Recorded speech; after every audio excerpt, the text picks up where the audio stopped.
નમસ્કાર વિદ્યાર્થી મિત્રો, કેમ છો? આનંદમાં ને? આજે આપણે 12th સાયન્સમાં 16મું ચેપ્ટર એટલે કે રોજિંદા જીવનમાં રસાયણ વિજ્ઞાનમાં સફાઈ કરતા પદાર્થોની ચર્ચા આગળ વધારીશું.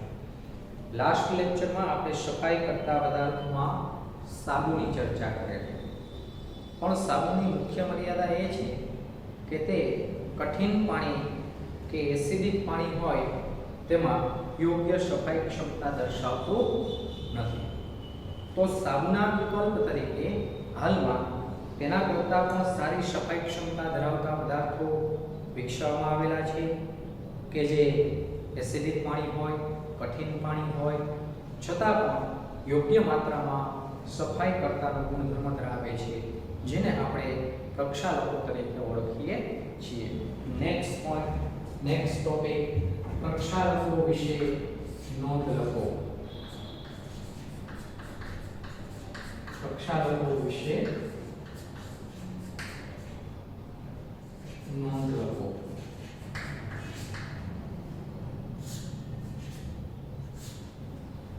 જો પ્રક્ષાલકો છે એ જેમ સાબુ છે, સાબુ એ સામાન્ય રીતે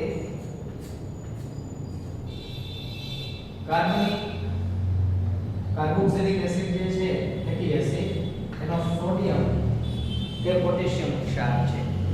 ફેટી એસિડના સોડિયમ કે પોટેશિયમ ક્ષારને સાબુ કહે છે. ફેટી એસિડના સોડિયમ કે પોટેશિયમ ક્ષારને સાબુ કહે છે. એ જ રીતે પ્રક્ષાલકો સામાન્ય રીતે સલ્ફોનિક એસિડના સોડિયમ ક્ષાર છે. સામાન્ય રીતે કાર્બનિક સલ્ફોનિક એસિડના સોડિયમ ક્ષારને પ્રક્ષાલક કહે છે. કાર્બનિક સલ્ફોનિક એસિડના સોડિયમ ક્ષારને પ્રક્ષાલક કહે છે. આ એટલે કાર્બનિક ભાગ, જે લાંબી શૃંખલાવાળો કાર્બનિક ભાગ છે. જોઈએ પ્રક્ષાલકો મુખ્યત્વે 3 પ્રકારના: ધનાયનીય પ્રક્ષાલકો, ઋણાયનીય પ્રક્ષાલકો અને બિનાયનીય પ્રક્ષાલકો. પહેલો ભાગ ઋણાયનીય પ્રક્ષાલકોની વાત કરીએ. ઋણાયનીય પ્રક્ષાલકો. ઋણાયનીય પ્રક્ષાલકો, એનાયનીય ડિટર્જન્ટ. જો એનાયનીય ડિટર્જન્ટ, પહેલા એનાયનીય ડિટર્જન્ટ કઈ રીતે બને છે તેની ચર્ચા કરીએ. ધારો કે આવો પદાર્થ CH3 CH2 10 times CH2 OH, આને આપણે કહીએ છીએ chloride alcohol. Chloride alcohol. Chloride આલ્કોહોલનું જો સલ્ફોનેશન કરવામાં આવે, ક્લોરાઇડ આલ્કોહોલનું સલ્ફોનેશન કરવામાં આવે, સલ્ફોનેશન સાંદ્ર H2SO4 વડે થાય છે. સાંદ્ર H2SO4 પાણીમાં મુક્ત થતું હોય, અહીંથી H+ અને અહીંથી OH- SO3 છે અહીંયા જોડાય છે, તો આવો પદાર્થ પ્રાપ્ત થાય છે. CH3 next to CH2 10 times next to CH2 O અને SO3H જોઈન્ટ થાય છે. આને આપણે કહીએ છીએ લોરાઇલ આલ્કોહોલ. આ પદાર્થનું નામ છે લોરાઇલ હાઇડ્રોજન સલ્ફેટ. આ SO4 આને સલ્ફેટ કહીએ છીએ, તો પદાર્થનું નામકરણ થશે લોરાઇલ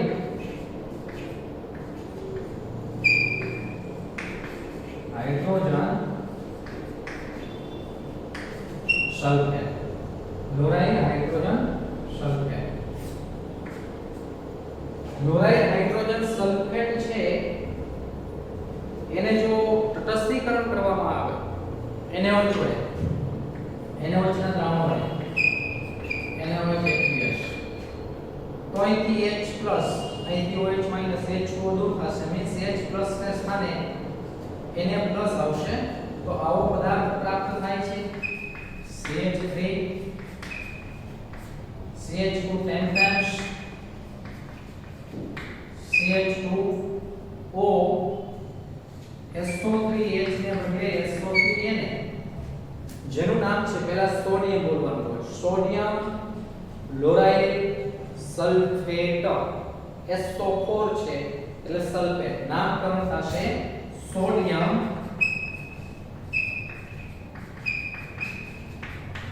લોરાઇલ સલ્ફેટ આ પ્રક્ષાલક છે એ ઋણાયનીય એનાયનીય ડિટર્જન્ટ છે ફરીથી લાંબી શૃંખલાવાળા આલ્કોહોલ છે એના સલ્ફોનેશન થી લોરાઇલ હાઇડ્રોજન સલ્ફેટ પ્રાપ્ત થયો આ લોરાઇલ હાઇડ્રોજન સલ્ફેટ નું જો તટસ્થીકરણ કરવામાં આવે તો સોડિયમ લોરાઇલ સલ્ફેટ પ્રાપ્ત થાય છે અને આ સોડિયમ લોરાઇલ સલ્ફેટ એ એનાયનીય પ્રક્ષાલક છે જ્યારે આ પ્રક્ષાલકને પાણીમાં ઓગાળવામાં આવે ડિટર્જન્ટ એને પાણીમાં જ્યારે મિક્સ કરશો ત્યારે આમાંથી Na+ નો ટુકડો છૂટો પડશે અને આખો પ્રક્ષાલક ઋણાયન સ્વરૂપમાં હોય છે આખો પ્રક્ષાલક કેવા સ્વરૂપમાં હોય છે ઋણાયન સમજી શકાય એવી વસ્તુ છે આ જે પ્રક્ષાલક છે એ ઋણાયન સ્વરૂપમાં છે અને આ ઋણાયન ધરાવતો ભાગ પ્રક્ષાલકનો ઋણાયન ધરાવતો ભાગ સફાઈ વિધિમાં ભાગ લે છે એટલે આ પ્રક્ષાલકને એનાયનીય એટલે કે ઋણાયનીય પ્રક્ષાલકો કહે છે ફરીથી લોરાઇલ આલ્કોહોલના સલ્ફોનેશન થી લોરાઇલ હાઇડ્રોજન સલ્ફેટ બને છે લોરાઇલ આલ્કોહોલના સલ્ફોનેશન થી લોરાઇલ હાઇડ્રોજન સલ્ફેટ બને છે જેની તટસ્થીકરણની પ્રક્રિયાથી સોડિયમ લોરાઇલ સલ્ફેટ બને છે આ સોડિયમ લોરાઇલ સલ્ફેટ જ્યારે પાણીમાં ઓગાળવામાં આવે મીન્સ જલીય માધ્યમમાં ઋણાયન સ્વરૂપે હોવાથી આનો ઋણાયન ધરાવતો ભાગ સફાઈ વિધિમાં કામમાં ઉપયોગમાં આવતો હોવાથી આ પ્રકારના પ્રક્ષાલકને એનાયનીય પ્રક્ષાલકો તરીકે ઓળખવામાં આવે છે એનાયનીય પ્રક્ષાલકો તરીકે ઓળખવામાં આવે છે નેક્સ્ટ આ જ રીતે જો ઋણાયનીય પ્રક્ષાલકોની વાત થાય છે બીજો કોઈ પદાર્થ હોય આપણે એરોમેટિક પદાર્થની વાત કરીએ દાખલા તરીકે CH3 CH2 11 times ટોટલ આમાં પણ કાર્બનની સંખ્યા 12 છે જેમાં 12 છે એ રીતે આને આપણે કહીએ છીએ ડોડેસાઇલ બેન્ઝીન આલ્કાઇલ બેન્ઝીન છે આલ્કાઇલ આ બેન્ઝીન આલ્કાઇલ બેન્ઝીન છે જેનું નામ છે ડોડેસાઇલ બેન્ઝીન સેમ વે ડોડેસાઇલ બેન્ઝીન નું જો સાંદ્ર H2SO4 વડે સલ્ફોનેશન કરવામાં આવે સાંદ્ર H2SO4 વડે સલ્ફોનેશન કરવામાં આવે તો આલ્કાઇલ ભાગ પેરા નિર્દેશક હોવાને કારણે પેરા સ્થાનમાં SO3H સમૂહ દાખલ થાય છે પેરા સ્થાનમાં SO3H સમૂહ દાખલ થાય છે તો આ રીતે દર્શાવી શકાય CH3 next to CH2 11 times benzene ring એના પેરા સ્થાનમાં સલ્ફોનેશન થી SO3H આનું નામ છે ડોડેસાઇલ બેન્ઝીન આ સંયોજનનું નામકરણ થશે ડોડેસાઇલ બેન્ઝીન સલ્ફોનિક એસિડ દાખલા ખાલી કહેવાય BSA benzene sulphonic acid BSA બરાબર નામકરણ થશે dodecyl benzene sulphonic acid ડોડેસાઇલ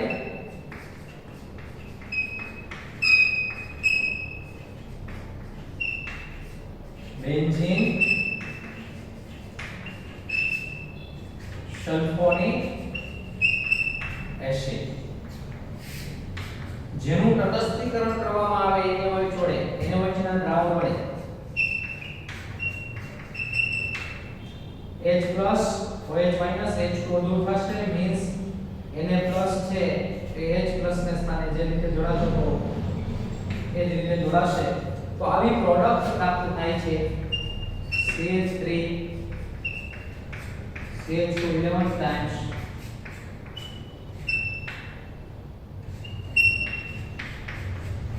SO3Na ફરીથી આને આપણે કહીએ છીએ ડોડેસાઇલ બેન્ઝીન સલ્ફોનિક એસિડ પણ આમાં સોડિયમ પહેલા બોલવાનું હોય તો એનું નામકરણ સેમ આ જ રીતે જેમ કીધું સોડિયમ ક્લોરાઇલ સલ્ફેટ આનું નામકરણ થશે sodium dodecyl benzene sulphonic acid ની જગ્યાએ બેન્ઝીન સલ્ફોનેટ ફરીથી sodium dodecyl benzene sulphonate sodium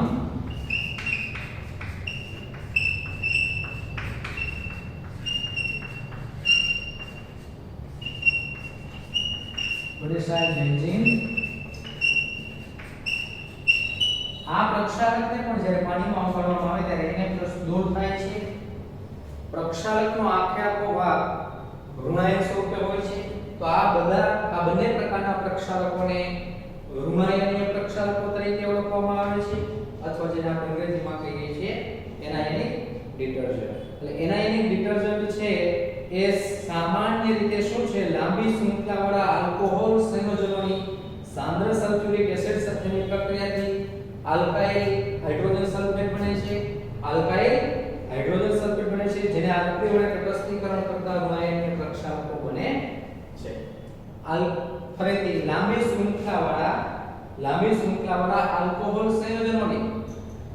શૃંખલાવાળા alcohol સંયોજનોની સલ્ફોનેશન પ્રક્રિયાથી આલ્કાઇલ હાઇડ્રોજન સલ્ફેટ બને છે જેની તટસ્થીકરણ પ્રક્રિયાથી ઋણાયનીય પ્રક્ષાલકો બને છે અને આ જ રીતે જો લાંબી શૃંખલાવાળા આલ્કોહોલ સંયોજનોની જગ્યાએ આલ્કાઇલ બેન્ઝીન લેવામાં આવે તેના સલ્ફોનેશનથી આલ્કાઇલ બેન્ઝીન સલ્ફોનિક એસિડ બને છે અને જેની તટસ્થીકરણ પ્રક્રિયાથી સામાન્ય રીતે ઋણાયનીય પ્રક્ષાલકો પ્રાપ્ત કરી શકાય છે આ ઋણાયનીય પ્રક્ષાલકો અને ઋણાયનીય પ્રક્ષાલકો છે સામાન્ય ઘરગથ્થુ વપરાશમાં ઉપયોગમાં લેવામાં આવે છે સામાન્ય ઘરગથ્થુ વપરાશમાં સાફ સફાઈના કામમાં ઘરગથ્થુ વપરાશમાં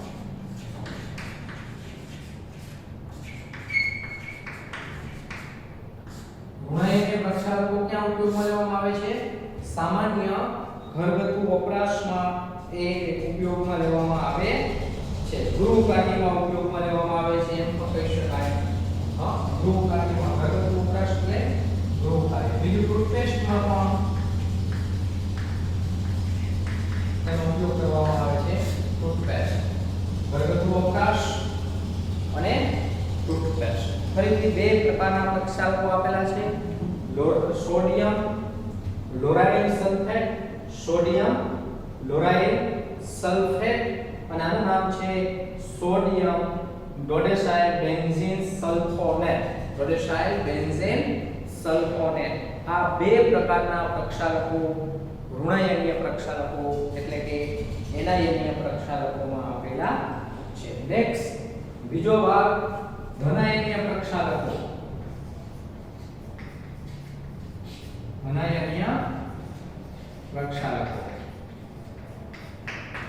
ધનાયનીય પ્રક્ષાલકોમાં સામાન્ય રીતે ચતુર્થક એમાઇનના ક્ષારો એનો સમાવેશ થાય છે ચતુર્થક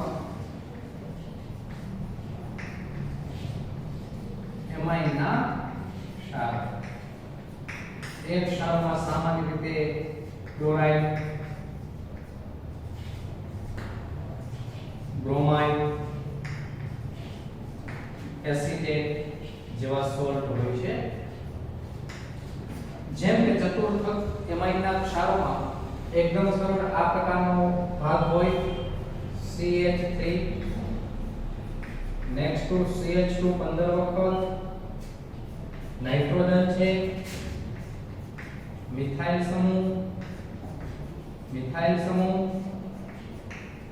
સમૂહ આખા આ જે ભાગ છે એના પર ધન વિભાગ કારણ કે નાઇટ્રોજન પર ધન ભાર છે ધન ભાર અહીંયા ઋણાયન તરીકે ક્લોરાઇડ બ્રોમાઇડ કે એસિટેટ જોડાયેલા હોય છે પણ હું બ્રોમાઇડ લઉં છું તો આનું નામકરણ થશે cetyl trimethyl ammonium bromide સિટાઇલ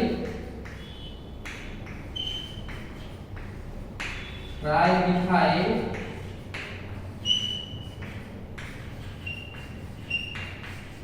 ammonium bromide cetyl trimethyl ammonium bromide. Cetyl trimethyl ammonium bromide. આ ચતુર્થક એમોનિયમનો ક્ષાર છે. બ્રોમાઇડની જગ્યાએ ક્લોરાઇડ પણ હોઈ શકે, એસિટેટ પણ હોઈ શકે. આ પ્રકારના પ્રક્ષાલકને જ્યારે જલીય દ્રાવણમાં ઓગાળવામાં આવે છે ત્યારે જેમ આમાં ધન ટુકડો દૂર થતો હતો એને પ્રશ્નો, બરાબર છે, આમાં ઋણ ટુકડો દૂર થાય છે. Br- Cl- Cl3 તો આખા કો પ્રક્ષાલક ધન ભારિત રહે છે. જો તો જે પ્રક્ષાલકનો ધન ભાગ સફાઈ કાર્યમાં ઉપયોગમાં લેવાતો હોય અથવા જે પ્રક્ષાલક જલીય માધ્યમમાં ધનાયન સ્વરૂપે હોય તેને કેટાયનીય પ્રક્ષાલકો, ધનાયનીય પ્રક્ષાલકો તરીકે ઓળખવામાં આવે છે. દાખલા તરીકે ચતુર્થક એમાઇનના ક્ષારો. ચતુર્થક એમાઇનના ક્ષારો. ચતુર્થક એમાઇનના ક્ષારોમાં ઉદાહરણ આપેલું છે સિટાઇલ ટ્રાઇમિથાઇલ એમોનિયમ બ્રોમાઇડ અથવા ક્લોરાઇડ અથવા એસિટેટ.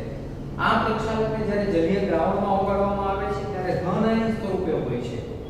આ પ્રક્ષાલકને જ્યારે જલીય દ્રાવણમાં ઓગાળવામાં આવે છે ત્યારે ઋણાયન સ્વરૂપમાં હોય છે. તેનો ઋણાયન ધરાવતો ભાગ સફાઈ કાર્યમાં ઉપયોગમાં લેવામાં આવે છે. નાનો ધનાયન ધરાવતો ભાગ સફાઈ કાર્યમાં ઉપયોગમાં લેવામાં આવે છે.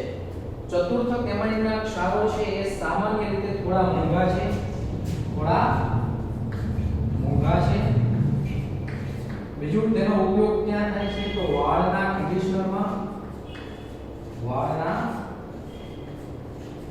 કન્ડિશનરમાં અને નેક્સ્ટ આ ઉપરાંત જંતુનાશક તરીકે પણ તેનો ઉપયોગ થાય છે. જંતુનાશક તરીકે પણ તેનો ઉપયોગ થાય છે. ચતુર્થક એમાઇનના ક્ષારો સામાન્ય રીતે પ્રમાણમાં થોડા મોંઘા છે. વાળના કન્ડિશનરમાં ઉપયોગમાં લેવામાં આવે છે તેમજ જંતુનાશક તરીકે પણ ઉપયોગિતા ધરાવે છે. તો જે પ્રક્ષાલકનો ઋણાયન ધરાવતો ભાગ અથવા જે પ્રક્ષાલક જલીય માધ્યમમાં ઋણાયન સ્વરૂપે હોય તે ઋણાયનીય પ્રક્ષાલકો અથવા જે પ્રક્ષાલકનો ધનાયન ધરાવતો ભાગ અથવા જલીય માધ્યમમાં ધનાયન સ્વરૂપે હોય તેવા પ્રક્ષાલકોને ધનાયનીય પ્રક્ષાલકો તરીકે ઓળખવામાં આવે છે. તો આ બે પ્રકારના પ્રક્ષાલકો, ઋણાયનીય પ્રક્ષાલકો સામાન્ય ઘરગથ્થુ વપરાશમાં ઉપયોગમાં લેવામાં આવે છે, ટૂથપેસ્ટના ભાગ તરીકે પણ હોય છે. નેક્સ્ટ વાળના કન્ડિશનરમાં હોય ધનાયનીય પ્રક્ષાલકો જે સામાન્ય રીતે એમોનિયમના ક્ષારો છે, પછી ક્લોરાઇડ હોય, બ્રોમાઇડ હોય કે પછી એસિટેટ હોય.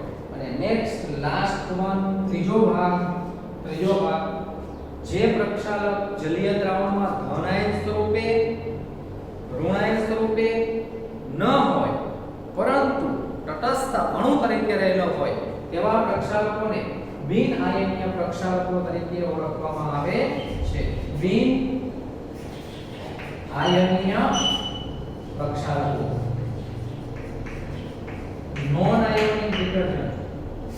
બિન આયનીય પ્રક્ષાલકોનું ઉદાહરણ આપવું હોય તો એકદમ સરળ CH3 next to CH2 16 times COOH.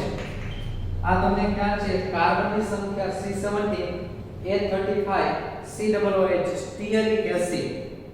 Carbon 17 જો 16 અહીંયા અને એક અહીંયા 17. હાઇડ્રોજન 16 32 32 ને 3 35. તમને ખ્યાલ હોય તો આપણે આમ લખતા હતા C17 H35 COOH એને સોડિયમ સ્ટીઅરેટ. તેને આપણે શું કહેતા હતા સારું. સેમ આ સ્ટીઅરિક એસિડ જ છે. કાર્બનની સંખ્યા 17 16 અહીંયા અને એક અહીંયા. હાઇડ્રોજનની સંખ્યા 35 16 32 ને 3 35 અને COOH તો બે જગ્યાએ અહીંયા COOH છે સોડિયમ સ્વરૂપ છે. આ સ્ટીઅરિક એસિડની પ્રક્રિયા તમને ખ્યાલ છે આવા પદાર્થ સાથે કરવામાં આવે એકદમ સરળ. આ પ્રકારે બંધારણ દર્શાવીએ OH CH2 ON times next CH2 OH. આને આપણે કહીએ છીએ પોલીઇથિલિક ગ્લાયકોલ. આ સ્ટીઅરિક એસિડ છે. કાર્બનની સંખ્યા 17 16 અહીંયા અને એક અહીંયા. હાઇડ્રોજનની સંખ્યા 35 16 32 ને 3 35 અને COOH તો બે જગ્યાએ અહીંયા COOH તો બે જગ્યાએ અહીંયા COOH અને COOH તો બે જગ્યાએ અહીંયા COOH. આ પ્રક્રિયા તમને ખ્યાલ છે આવા પદાર્થ સાથે કરવામાં આવે એકદમ સરળ. આ પ્રકારે બંધારણ દર્શાવીએ OH CH2 CH2 ON times next CH2 OH. જાણે આપણે કહીએ છીએ પોલીઇથિલિક ગ્લાયકોલ.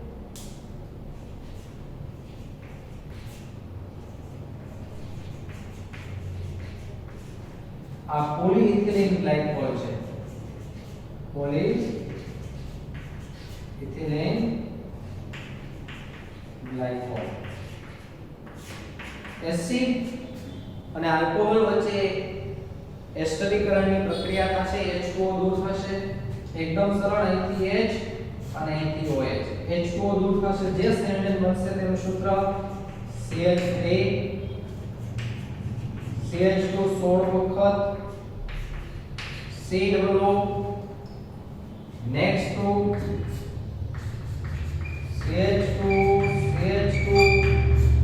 O n times છેડે CH2OH. આ એસ્ટર છે, જેમ કે સ્ટીઅરિક એસિડ અને પોલીઇથિલિન ગ્લાયકોલ માંથી બનતો એસ્ટર. આ એસ્ટર છે. આ પ્રકારના ડિટર્જન્ટને પાણીમાં ઓગાળવામાં આવે, જલીય માધ્યમમાં આવશે ત્યારે આમાંથી ઘન ટુકડો કે ઋણ ટુકડો દૂર થશે નહીં. મીન્સ ડિટર્જન્ટ પ્રક્ષાલક ધન આયન સ્વરૂપમાં કે ઋણ આયન સ્વરૂપમાં રહેશે નહીં, પરંતુ બિન આયનીય સ્વરૂપમાં રહેશે. તો આ પ્રકારના પ્રક્ષાલકોને બિન આયનીય પ્રક્ષાલકો તરીકે ઓળખવામાં આવે છે. અને સામાન્ય રીતે આ પ્રકારનું પ્રક્ષાલક છે વાસણ ધોવાના પ્રવાહી જે આવે છે, વાસણ ધોવાના પ્રવાહી તેમાં હોય છે બિન આયનીય પ્રક્ષાલકો. તો આ પ્રક્ષાલકોનું વર્ગીકરણ 3 ભાગમાં કરવામાં આવેલું છે. પ્રક્ષાલકોનું વર્ગીકરણ 3 ભાગમાં કરવામાં આવેલું છે. કયા છે 3 ભાગ? ઋણાયનીય પ્રક્ષાલકો, ધનાયનીય પ્રક્ષાલકો અને બિન આયનીય પ્રક્ષાલકો. ધનાયનીય પ્રક્ષાલકોમાં લોરાઇલ આલ્કોહોલના સલ્ફોનેશનથી લોરાઇલ હાઇડ્રોજન સલ્ફેટ અને જેના તટસ્થીકરણથી સોડિયમ લોરાઇલ સલ્ફેટ બને છે. સેમ આ જ રીતે જેનો ઉપયોગ આપણે ઘરગથ્થુ વપરાશમાં કે ટૂથપેસ્ટમાં કરીએ છીએ, સેમ આ જ રીતે પહેલા સલ્ફોનેશન પછી તટસ્થીકરણ. તો આપણને પ્રાપ્ત થાય છે ડોડેસાઇલ બેન્ઝીનમાંથી ડોડેસાઇલ બેન્ઝીન સલ્ફોનિક એસિડ અને જેનું તટસ્થીકરણ કરવાથી sodium dodecyl benzene sulphonate. Sodium dodecyl benzene sulphonate. Next ધનાયનીય પ્રક્ષાલકો. જે પ્રક્ષાલકનો ધનાયન ધરાવતો ભાગ સફાઈ વિધિમાં સફાઈ કાર્યમાં ઉપયોગમાં લેવામાં આવે છે, અથવા જે પ્રક્ષાલક જલીય માધ્યમમાં ધનાયન સ્વરૂપે હોય છે તેને ધનાયનીય પ્રક્ષાલકો કહે છે. દાખલા તરીકે ચતુર્થક એમાઇનના ક્ષારો, પછી એક ક્લોરાઇડ હોય, બ્રોમાઇડ હોય કે એસિટેટ હોય, જેમ કે સિટાઇલ, ટ્રાઇમિથાઇલ એમોનિયમ બ્રોમાઇડ અથવા ક્લોરાઇડ અથવા એસિટેટ. સામાન્ય રીતે આ પ્રકારના પ્રક્ષાલકો થોડા મોંઘા છે, જંતુનાશકનો ગુણધર્મ ધરાવે છે, વાળના કન્ડિશનરમાં પણ ઉપયોગિતા ધરાવે છે. બિન આયનીય પ્રક્ષાલકો. બિન આયનીય પ્રક્ષાલકોમાં સ્ટીઅરિક એસિડ અને પોલીઇથિલિન ગ્લાયકોલમાંથી બનતો એસ્ટર જે સામાન્ય રીતે વાસણ ધોવાના પ્રવાહી તરીકે હોય છે. નેક્સ્ટ વધુમાં આ ઉપરાંત વિદ્યાર્થી મિત્રો પ્રક્ષાલકોનું વર્ગીકરણ એ સામાન્ય રીતે આપણે પ્રક્ષાલકનો ઉપયોગ ઘરગથ્થુ વપરાશમાં કરીએ છીએ. પછી એ પ્રક્ષાલક ગટર દ્વારા સ્વેજ ફાર્મમાં જમા થતા હોય, ગટરના પાણીનું જે ટ્રીટમેન્ટ થતું હોય ત્યાં જમા થતા હોય, તો ત્યાં રહેલા સૂક્ષ્મ બેક્ટેરિયા અથવા જીવાણુ દ્વારા જે પ્રક્ષાલકોનું નાના કાર્બનિક ભાગમાં અકાર્બનિક ભાગમાં રૂપાંતરણ થાય છે, અકાર્બનિક ઘટકોમાં રૂપાંતરણ થાય છે, તેવા પ્રક્ષાલકોને જૈવ વિઘટનીય પ્રક્ષાલકો કહે છે. અને જે પ્રક્ષાલકોનું વિઘટન સામાન્ય રીતે સરળતાથી થતું નથી તે જૈવ અવિઘટનીય પ્રક્ષાલક. તો બીજા 2 ભાગ પડે છે, જૈવ વિઘટનીય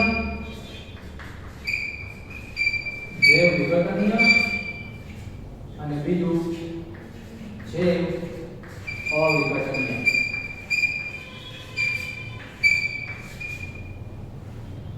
જે પ્રક્ષાલક હોય એ પ્રક્ષાલકના હાઇડ્રોકાર્બન ભાગમાં વધુ શાખાઓ આવેલી હોય, વધુ શાખાઓ આવેલી હોય, જે પ્રક્ષાલકના હાઇડ્રોકાર્બન ભાગમાં વધુ શાખાઓ આવેલી હોય તેવા પ્રક્ષાલકોનું બેક્ટેરિયા દ્વારા સહેલાઈથી વિઘટન થતું નથી. આ પ્રકારના પ્રક્ષાલકોને જૈવ અવિઘટનીય પ્રક્ષાલકો તરીકે ઓળખવામાં આવે છે. અને આ પ્રકારના પ્રક્ષાલકો જ્યારે શ્વેતકણમાં જમા થાય છે ત્યારે ત્યાં ફેણ ઉત્પન્ન કરે છે અને પ્રદૂષણ ફેલાવે છે. પ્રદૂષણ માટે જવાબદાર હોય છે. જૈવ વિઘટનીય પ્રક્ષાલક તો જે પ્રક્ષાલકના હાઇડ્રોકાર્બન ભાગમાં ઓછી શાખાઓ આવેલી હોય અથવા શાખાઓ ન હોય તેવા પ્રક્ષાલકોનું ત્યાં જે બેક્ટેરિયા હાજર છે તેના દ્વારા સહેલાઈથી વિઘટન થાય છે. પરિણામે આ પ્રકારના પ્રક્ષાલકો સામાન્ય રીતે પ્રદૂષણ માટે બહુ જ ઓછા પ્રમાણમાં જવાબદાર છે.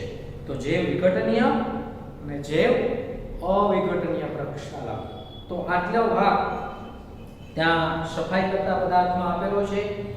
આ ચેપ્ટરમાં મુખ્યત્વે 3 સંયોજનોની ચર્ચા કરેલી છે અને એ 3 સંયોજનો એટલે ઔષધ જેનું વર્ગીકરણ આપણે જોયું.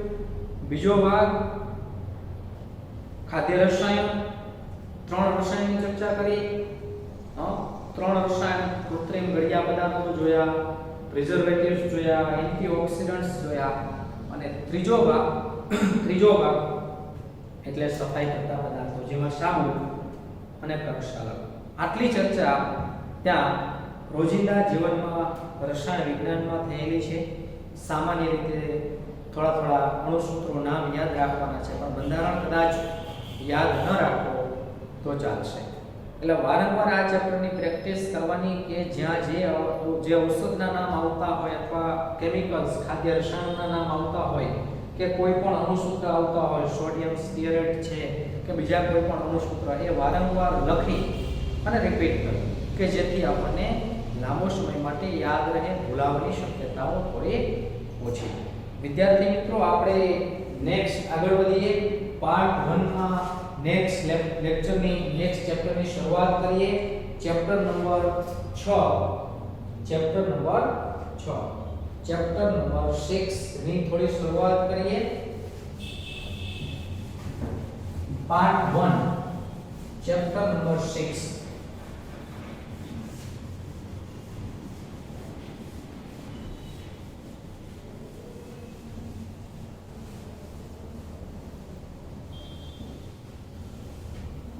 તત્વોના અલગટ માટેના સામાન્ય સિદ્ધાંતો અને પદ્ધતિઓ આવું ચેપ્ટર છે. તત્વોના અલગટના છઠ્ઠું ચેપ્ટર.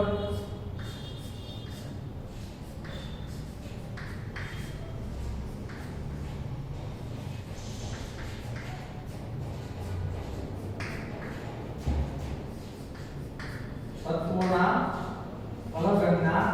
અલગન એટલે અલગીકરણ કરવું. અલગનના સામાન્ય સિદ્ધાંતો અને પ્રક્રમો. સામાન્ય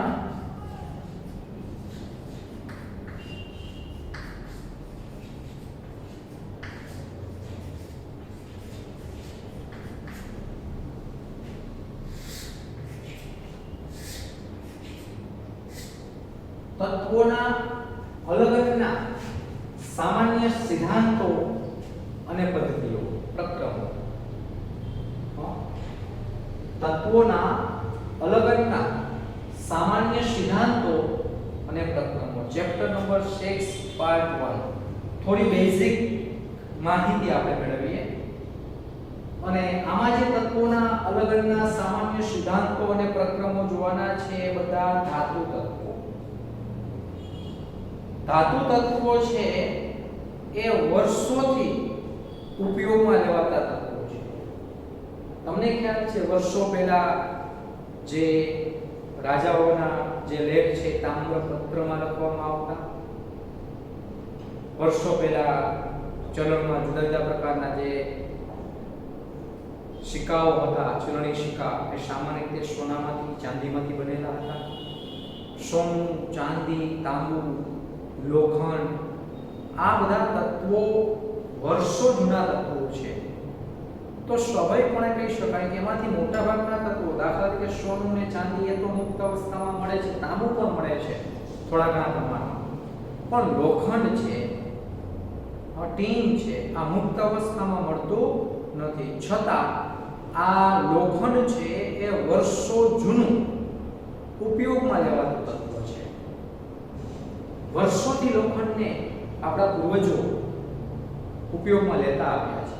એનો અર્થ એવો થશે કે લોખંડ છે એના નિષ્કર્ષણની, એના અલગીકરણની, શુદ્ધિકરણની પદ્ધતિઓ આપણા પૂર્વજો પાસે હશે. સોનું, ચાંદી, તાંબુ આ દરેક તત્વોના અલગીકરણની કે કદાચ કહી શકાય કે શુદ્ધિકરણની પદ્ધતિઓ આપણા પૂર્વજો પાસે હશે. માટે આ બધા તત્વોનો પોતે ઘરેણામાં, આભૂષણો બનાવવામાં કે પછી સિક્કામાં કે બીજા કોઈ પણ જે છે એ વસ્તુમાં એનો ઉપયોગ કરતા. 7 ધાતુ તત્વો એવા છે કે જે ખૂબ લાંબા સમયથી ઉપયોગમાં લેવામાં આવેલા છે અને એ ધાતુ તત્વોને પ્રાચીન નમૂનાની 7 ધાતુઓ તરીકે ઓળખવામાં આવે છે. પ્રાચીન નમૂનાની 7 ધાતુઓ.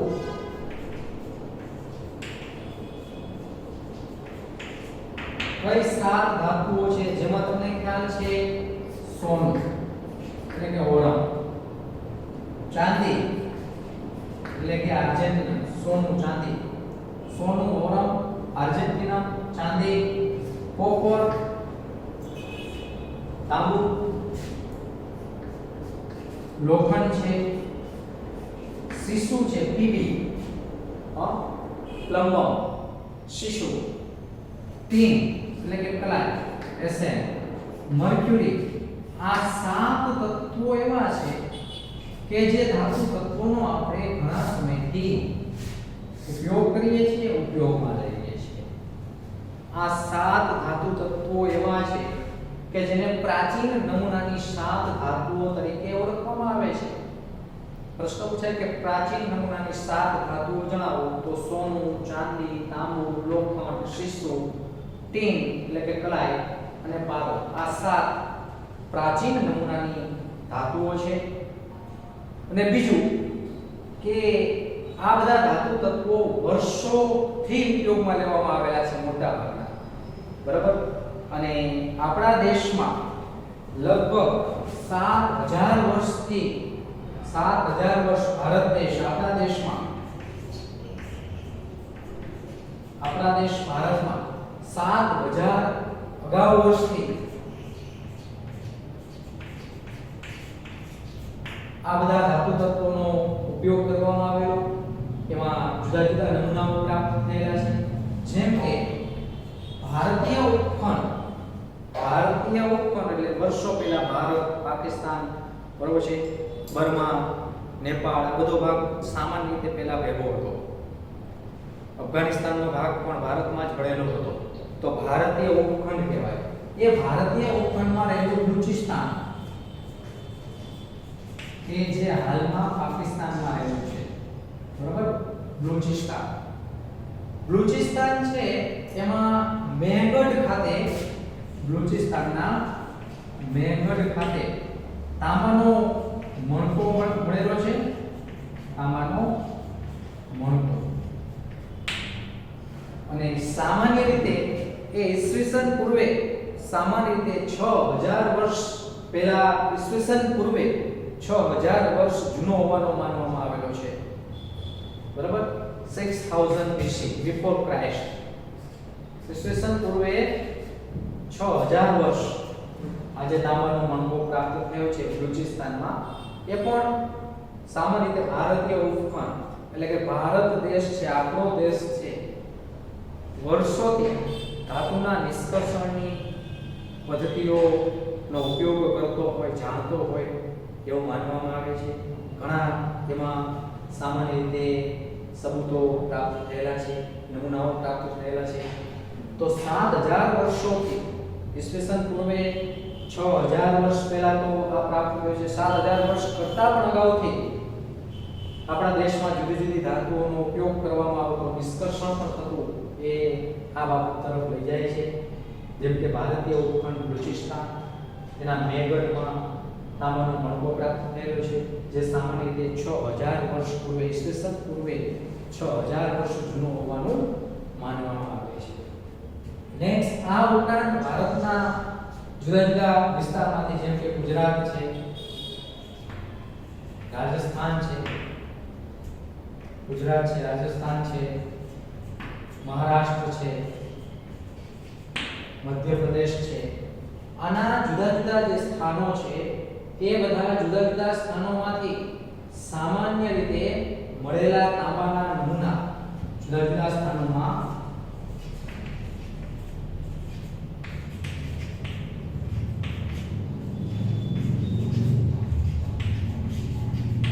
મળેલા તાંબાના નમૂનાના વર્ણપટમિતીય એટલે કે સ્પેક્ટ્રોમેટ્રી તાંબાના જે નમૂના પ્રાપ્ત થયા ગુજરાત હોય, રાજસ્થાન હોય, મધ્યપ્રદેશ હોય, મહારાષ્ટ્ર હોય, બધી જ જગ્યાએ જુદા જુદા સ્થાનોથી મળેલા તાંબાના નમૂનાના વર્ણપટમિતીય એટલે સ્પેક્ટ્રોમેટ્રિક પદ્ધતિ એ દર્શાવે છે કે આમાં ચાલ્કોલિથિક સંસ્કૃતિ હાજર હોવી જોઈએ. ચાલ્કોલિથિક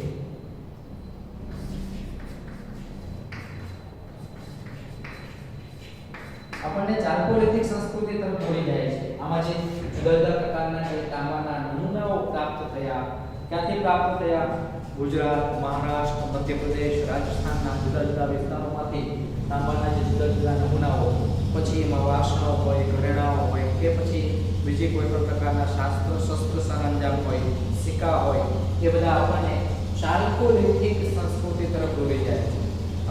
ચાલ્કોલિથિક એટલે સામાન્ય રીતે કોપરની સંસ્કૃતિ તરફ દોરી જાય છે. ચાલ્કોલિથિક સંસ્કૃતિ તરફ દોરી જાય છે. તો વિચારી શકાય કે આ જુદી જુદી ઘટનાઓ જે છે અથવા જુદા જુદા જે નમૂનાઓ પ્રાપ્ત થયા, જુદા જુદા નમૂનાઓ, પછી બલુચિસ્તાનનો વિસ્તાર હોય કે ભારતનો આ વિસ્તાર હોય, એ આપણને સામાન્ય રીતે ભારત દેશમાં વર્ષોથી જુદા જુદા ધાતુનું નિષ્કર્ષણ કરવામાં આવતું એ દિશા તરફ દોરી જાય છે.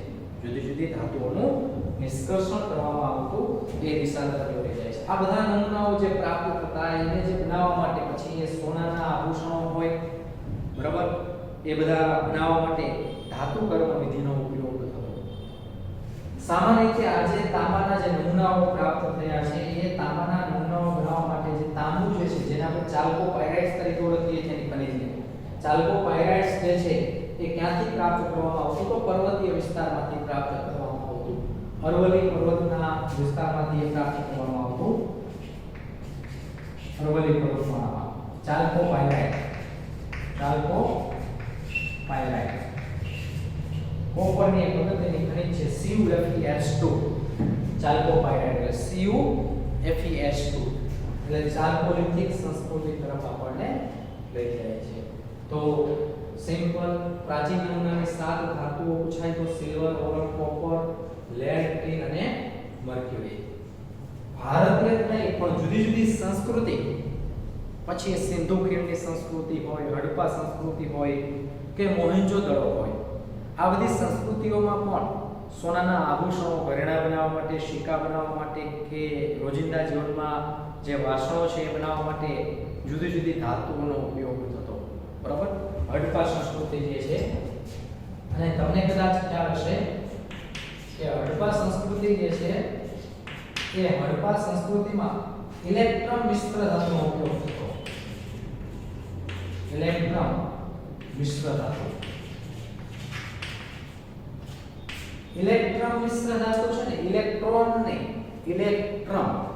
ઇલેક્ટ્રમ મિશ્ર ધાતુ છે એ સોનું અને ચાંદીની મિશ્ર ધાતુ છે, જેમાં સામાન્ય રીતે ચાંદી જે છે એ 20% હોવાનું માનવામાં આવે છે. 20%ની આસપાસ ચાંદી. આ ઇલેક્ટ્રમ મિશ્ર ધાતુનો ઉપયોગ હડપ્પા સંસ્કૃતિમાં થતો. અને ઇલેક્ટ્રમ મિશ્ર ધાતુ છે સોનું અને ચાંદી. ચાંદી આશરે 20% એની મિશ્ર ધાતુ છે. એમાંથી સોનાના ઘરેણાં, આભૂષણો અને સિક્કાઓ બનાવવા માટે કે શસ્ત્ર સરંજામ બનાવવા માટે પણ થોડા ઘણા પ્રમાણમાં એનો ઉપયોગ થતો. તો આ ઇલેક્ટ્રમ મિશ્ર ધાતુ હડપ્પા સંસ્કૃતિની જેમ સિંધુ ખીણની સંસ્કૃતિ હોય કે પછી મોહેન્જો-દડો હોય, સિંધુ ખીણની સંસ્કૃતિ હોય કે પછી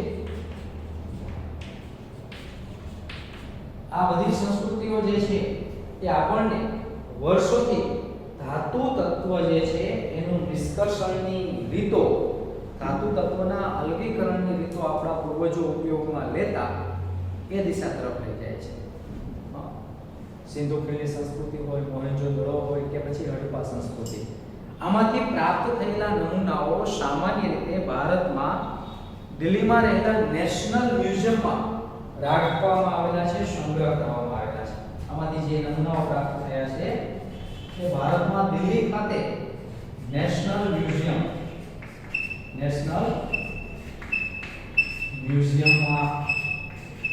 રાખવામાં આવેલા. ફરીથી સિંધુ કે પછી મોહેંજો-દડો સંસ્કૃતિ હોય કે હડપ્પા સંસ્કૃતિ હોય, એ બધી જુદી જુદી સંસ્કૃતિમાંથી જે સોનાના ઘરેણા છે, દાગીનાઓ છે, આભૂષણો કે પછી સોનાના સિક્કાઓ છે પ્રાપ્ત થયા છે, એ સામાન્ય રીતે ભારતમાં ક્યાં રાખવામાં આવેલા છે? તો ભારતમાં દિલ્હી ખાતે નેશનલ મ્યુઝિયમમાં રાખેલા છે. અને જે દર્શાવે છે કે આપણા પૂર્વજો, કારણ કે ધાતુ છે સામાન્ય રીતે સંયોજિત સ્વરૂપમાં પ્રાપ્ત થાય, તો એમાંથી ધાતુ છૂટી પાડવી પડે. તો આપણા પૂર્વજો પણ ધાતુના નિષ્કર્ષણની પદ્ધતિઓનો ઉપયોગ કરતા, એ આપણા પૂર્વજો પણ ધાતુના નિષ્કર્ષણની પદ્ધતિઓ જાણતા, એ દિશા તરફ આપણને દોરી જાય છે. નેક્સ્ટ, આ ઉપરાંત ભારતની ચર્ચા કરીએ તો આપણા રાષ્ટ્રમાં દુનિયાની સૌથી ઊંડી અને પ્રાચીન ખાણ છે. દુનિયાની સૌથી ઊંડી અને પ્રાચીન, ઊંડી તો છે પણ જૂની પણ છે, પ્રાચીન, દુનિયાની સૌથી ઊંડી અને પ્રાચીન સોનાની ખાણ. એ આપણા રાષ્ટ્રમાં કર્ણાટક ખાતે માસ્કી વિસ્તારમાં આવેલી છે. કર્ણાટક ખાતે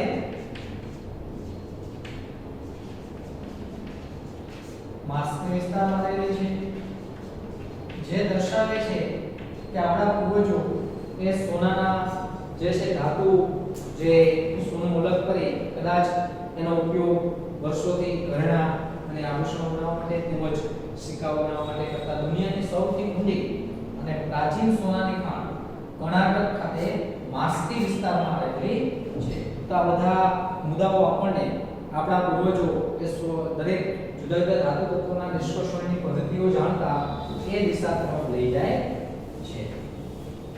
નેક્સ્ટ, આ ઉપરાંત માત્ર સોનાનો, ચાંદીનો કે તાંબાનો જ ઉપયોગ થતો એવું નહીં, લોખંડ પણ વર્ષો પૂર્વે ઉપયોગમાં લેવાતું તત્વ હતું જ. જો સોનું, ચાંદી, તાંબુ આ બધા વર્ષો જૂના તત્વો છે, એ રીતે લોખંડ પણ વર્ષો જૂનું તત્વ છે. જો એલ્યુમિનિયમ વર્ષો જૂનું તત્વ નથી. એલ્યુમિનિયમના નિષ્કર્ષણની પદ્ધતિ ઉપયોગમાં લેવાતી થઈ એના બહુ લાંબા વર્ષો નથી થયા, બરાબર.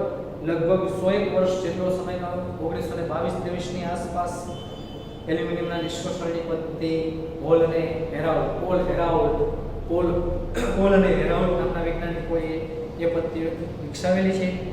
એટલે એલ્યુમિનિયમ છે એ જૂની ધાતુ નથી, એ નવી ધાતુ કહી શકાય, બરાબર. પણ વર્ષોથી ઉપયોગમાં લેવાતી ધાતુ તત્વની વાત કરીએ તો સોનું, ચાંદી, તાંબુ ઉપરાંત લોખંડ પણ છે. લોખંડમાં ઘડતરનું લોખંડ ગણાવવામાં આવતું. ઘડતરનું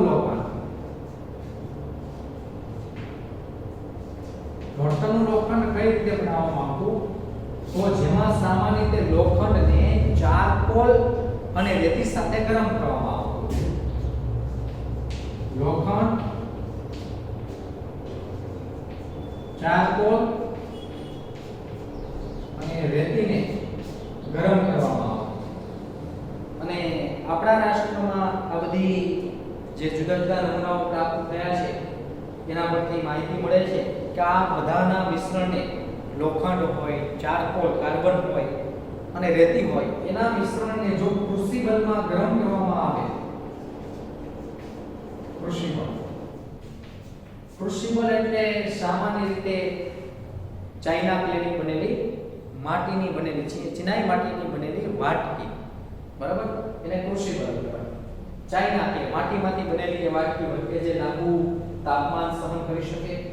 તો જ્યારે લોખંડને ઊંચા તાપમાને ગરમ કરવામાં આવે છે ત્યારે એ લોખંડ ચારકોલનું અધિશોષણ કરે છે, બરોબર છે, ચારકોલનું શોષણ કરે છે, એટલે કે ચારકોલ લોખંડમાં શોષાઈ જાય છે. જ્યારે લોખંડ પીગળિત અવસ્થામાં આવશે ત્યારે એ ચારકોલને શોષિત કરે છે અને આ રીતે એ સામાન્ય રીતે લોખંડ જે છે એમાંથી ઘડતર લોખંડ અને સ્ટીલ પણ બનાવી શકાય છે, સ્ટીલનું પ્રોડક્શન.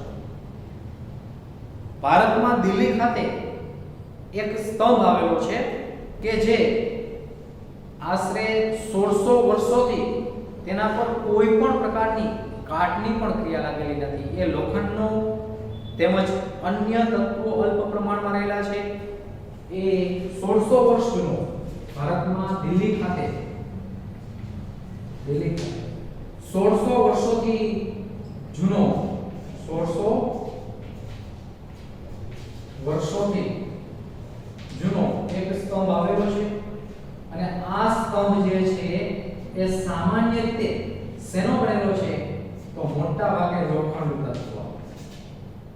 લોખંડ તત્વ છે એવું નહીં, બીજા તત્વો ધાતુ અને અધાતુ તત્વો રહેલા છે. જેમ કે લોખંડને ચારકોલ સાથે ગરમ કરવામાં આવે એમાં પણ કાર્બન આમાં આવેલું છે, કાર્બન, નાઇટ્રોજન, સિલિકોન, બરાબર. આવા તત્વો ધાતુ તત્વો કહેવાય, કાર્બન, નાઇટ્રોજન, સિલિકોન, ફોસ્ફરસ જેવા ધાતુ તત્વ. આ ઉપરાંત કોપર, બરાબર છે, મેંગેનીઝ, નિકલ, આવા તત્વો રહેલા છે.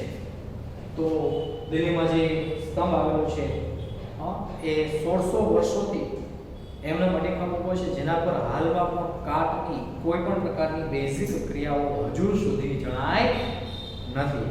એટલે આ દરેક તત્વો ખાલી લોખંડ એક જ નહીં, લોખંડમાંથી આ પ્રકારે સ્ટીલ બનાવવામાં આવતું. આ સ્ટીલ કહી શકાય, લોખંડ ચારકોલનું મિશ્રણ, તો એટલે કે સ્ટીલ પણ બનાવવામાં આવતું. નેક્સ્ટ આ ઉપરાંત લોખંડના જ નિષ્કર્ષણની મેથડ નહીં, સોનું, ચાંદી કે તાંબુ જ નહીં, આ ઉપરાંત બીજા તત્વો પણ ઉપયોગમાં લેવામાં આવતા. જેમ કે ભારતમાં ઝિંક અને મર્ક્યુરીના નિષ્કર્ષણની પદ્ધતિઓ ડેવલપ થયેલી હોવાનું માનવામાં આવે છે. ઝિંક, Zn અને Hg, મર્ક્યુરી, બરોબર. આની પદ્ધતિઓ ડેવલપ થયેલી માનવામાં આવે છે. ઝિંક અને મર્ક્યુરી બંને ધાતુ તત્વો છે જે સહેલાઈથી નિષ્કર્ષણ પામે છે. એની પદ્ધતિ બાષ્પીભવનથી કરવામાં આવે છે. બાષ્પીભવન. ઝિંક અને મર્ક્યુરી જે છે નીચા ઉત્કલન બિંદુ ધરાવતી ધાતુઓ છે. નીચા ઉત્કલન બિંદુ. તો જ્યારે આની ખનિજને ગરમ કરવામાં આવે છે, ઝિંક જે છે સહેલાઈથી બાષ્પીભવન પામે. એને રિટોર્ટ હોય, એક પાત્ર છે, બરાબર. એને અધોમુખ નીચેની દિશામાં ડાઉનવર્ડ દિશામાં એનું મુખ રાખેલું હોય. એ પદ્ધતિથી ઝિંક અને મર્ક્યુરી ધાતુઓ જે છે તેનું શુદ્ધિકરણ કરવામાં આવતું. ઝિંક અને મર્ક્યુરી ધાતુ જેનું શુદ્ધિકરણ કઈ પદ્ધતિ કરવામાં આવતું? બાષ્પીભવન પદ્ધતિ. કારણ શું એનું ઝિંક અને મર્ક્યુરીનું શુદ્ધિકરણ બાષ્પીભવન પદ્ધતિ કરવામાં આવતું? તો એનું કારણ એ છે કે બંને ધાતુઓ જે છે એ નીચા ઉત્કલન બિંદુ ધરાવતી ધાતુઓ છે અને સામાન્ય રીતે ઝિંક અને મર્ક્યુરીની જે પ્રાપ્તિ જે છે એ રાજસ્થાનની જાવર ખાણમાંથી, રાજસ્થાનની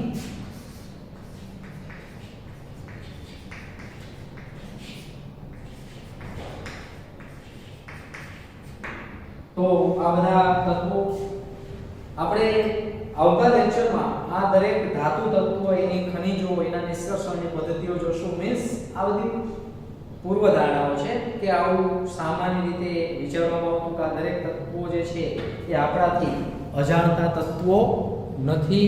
આ બધા જ જાણીતા તત્વો છે જેના આપણા પૂર્વજો પણ વર્ષોથી ઉપયોગમાં લેતા. એટલે આ બધા ધાતુ તત્વોના નિષ્કર્ષણની પદ્ધતિઓ શરૂઆતમાં આપેલી છે એ સામાન્ય માહિતી છે જેની આપણે આવતા લેક્ચરમાં ચર્ચા કરીશું.